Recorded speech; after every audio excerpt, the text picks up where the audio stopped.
بادشاہ اور نیک وزیر۔ ایک مرتبہ کا ذکر ہے کہ ایک ملک کا بادشاہ بہت ظالم تھا۔ وہ رعایا سے ہر وقت عجیب و غریب فرمائشیں کرتا رہتا تھا۔ اس کی عوام اور خاص طور پر اس کا ایک وزیر اس سے بہت تنگ تھا۔ وزیر ایک نیک دل اور عقلمند انسان تھا، جس کی وجہ سے ملک کے حالات کافی بہتر تھے۔ ایک دن بادشاہ کو ایک عجیب و غریب خواہش سوچی۔ اس نے اپنے وزیر کو حکم دیا کہ مجھے ایک ایسا محل بنا کر دو جس کی تعمیر اوپر سے نیچے کی طرف کی جائے، اور اگر وزیر 10 دن کے اندر یہ کام شروع نہ کر سکے تو اس کا سر قلم کر دیا جائے۔ وزیر بہت پریشان ہوا کہ اب کیا کرے۔ بہرحال جب وہ اپنے گھر پہنچا تو اس نے اپنی بیوی کو سارا قصہ سنایا۔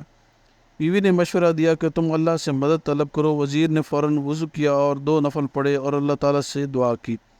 دعا کرتے کرتے وزیر کو نیند آ گئی۔ خواب میں کیا دیکھتا ہے کہ وہ ایک جنگل میں جا رہا ہے۔ اسے کوئی چمکتی ہوئی چیز ملتی ہے جس سے لے کر وہ بادشاہ کو دیتا ہے اور بادشاہ بہت خوش ہوتا ہے۔ صبح وزیر نے اپنی بیوی کو سارا خواب سنایا تو بیوی نے فوراً کہا کہ جنگل کی طرف جاؤ، وہاں سے تمہیں مدد ملے گی۔ وزیر نے اگلے دن رخت سفر باندھا اور جنگل کی طرف نکل پڑا۔ وہ تھوڑا بہت آرام کرتا اور پھر چل پڑتا۔ چلتے چلتے اس کو 5 دن ہو گئے لیکن کچھ کامیابی نہ ملی۔ اس نے سوچا کہ چلو اب واپس چلتے ہیں، اس مسئلے کا کوئی حل نہیں۔ جب وہ واپس مڑنے لگا تو اچانک اس کی نظر ایک خرگوش پر پڑی جو بیچارہ شکنجے میں پھنسا ہوا تھا۔ نیک دل وزیر نے فوراً شکنجے سے خرگوش کو آزاد کرایا اور پھر واپس مڑنے ہی لگا تھا کہ آواز آئی، اے نیک دل انسان، تمہارا بہت شکریہ۔ وزیر حیرت سے مڑا تو کیا دیکھتا ہے کہ ایک چھوٹا سا بونا کھڑا ہوا ہے۔ وزیر کے پوچھنے پر اس نے بتایا کہ اس کو ایک جادوگر نے خرگوش بنایا ہوا تھا۔ شکنجہ کھولتے ہی جادوگر کو اثر زائل ہو گیا۔ وزیر نے اس سے اپنی مشکل بتائی تو اس نے بونے نے اپنے ساتھ چلنے کو کہا۔ چلتے چلتے وہ وزیر کو ایک غار کے پاس لے آیا اور اسے اندر جانے کو کہا۔ وزیر اندر گیا تو دیکھا کہ اندر ایک بزرگ عبادت کر رہے ہیں۔ وزیر نے سلام کیا اور اپنی مشکل بتائی۔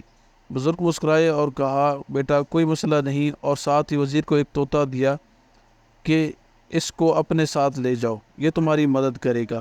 وزیر نے ان کا شکریہ ادا کیا اور واپس اپنے شہر کی طرف چل دیا۔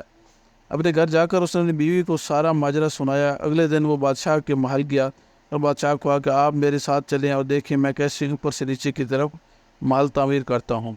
وزیر بادشاہ کو ایک کھلی جگہ لے آیا جہاں بادشاہ نے نیا محل بنانے کو کہا تھا۔ اس جگہ مزدور اور مستری اور تعمیراتی سامان پڑا ہوا تھا۔